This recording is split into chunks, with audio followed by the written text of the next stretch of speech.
আর একটা কথা যদি বলেছো তোমার জিভ টেনে ছিঁড়ে ফেলে দেবো। তুমি তোমার মায়ের জন্য আমার গায়ে হাত তুললে? থাকো না এই বাড়িতে, আমি এক্ষুনি বাবার বাড়ি চলে যাব। আরে যাও চলে, জানো না আমার জন্য কোনো জায়গা নেই? রাস্তাঘাটে পরপরের সঙ্গে নোংরামি করে বেড়াই, সেই মেয়ে আমার দরকার নেই। আমিও দেখে নেব। তোমাদের মা ছেলেকে যদি আমি জেলে ভাত না খাইয়েছি, আমার নাম তুহিনা না। আরে যাও যাও। তুই চুপ করবি? বৌমা, তুমি কোথাও যেও না। আমি দোষ করেছি, আমি তোমার কাছে ক্ষমা চাইছি।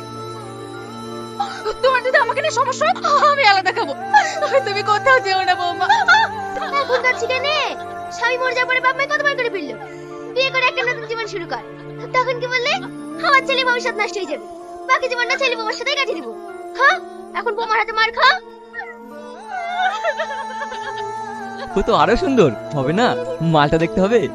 মালটা কিন্তু সেটা। তোমার নাম রোহন? হ্যাঁ, আমি তুহিনার স্বামী। তুহিনার সঙ্গে তোমার কিসের সম্পর্ক? ও আমার বন্ধু। বন্ধু না অন্য কিছু? কেন? আজ শুধুমাত্র তোমার জন্য আমার সংসারে অশান্তি। তোমাকে ভালো বলে দিচ্ছি, তোমাকে যেন আমার বোর পাশে আর না দেখি, নাহলে কিন্তু আমার চাইতে খারাপ আর কেউ হবে না। এই শালা, তুই জানিস আমি কে? আমার এক ফোনে তোর বউ তোর মুখে লাথি মেরে আমার কাছে চলে আসবে। আমি ওর বয়ফ্রেন্ড বে, বয়ফ্রেন্ড। তুই ওর বয়ফ্রেন্ড না, তুই একটা কাপুরুষ। তুই যদি সত্যিকারের ওর বয়ফ্রেন্ড হতিস না, তাহলে তুই কখনো তোর গার্লফ্রেন্ডকে অন্য কারো হতে দিতিস না। এই শালা, তোর এত বড় সাহস! এই শালা মরা পাকনা গুজেছে। এই শালা মরবে, এই শালা নিঘাত আমার হাতে মরবে। দাঁড়িয়ে আছিস কেন? কি বলবি বল? বাবু, আপনার কথায় আমার ছেলের সাথে ওই মেয়ের বিয়ে দিয়েছি। আমার ছেলের জীবনটা নষ্ট করলে। কেন নষ্ট করলে? কাঁদছিস কেন? ঠিক আছে যা, আমি দেখছি। দাঁড়া, এসব কি শুনছি আমি? তুই কি শোধরাবি না? এত নিষেধ করা সত্যি তুই মেয়ের সাথে আবার কথা বলিস? আমি ওকে ভালোবাসি আব্বু। চুপ! ওই মেয়ের সাথে তোর বিয়ে দেবো না বলেই আমি প্ল্যান করে অন্য ছেলের সাথে বিয়ে দিয়ে দিলাম। আর তুই তাছাড়া একটা নোংরা মেয়ে। সমাজের বুকে আমার একটা রেপুটেশন আছে, এমন কিছু করো না যাতে আমার রেপুটেশন নষ্ট হয়ে যায়। সামনে ইলেকশন, তোকে দাঁড় করানোর একটা সিদ্ধান্ত নিয়েছি।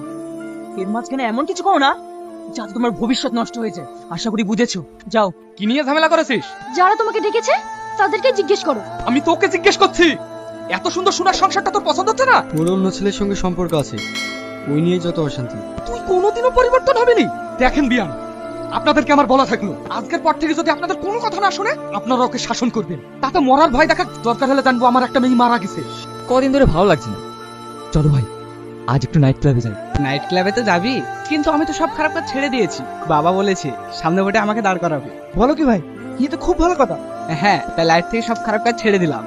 আর তোমার গার্লফ্রেন্ড? গার্লফ্রেন্ড? সেটাও আবার? সে তোমায় ছাড়বে? ছাড়বে না, সে ব্যবস্থা আমার আগে থেকেই করা আছে।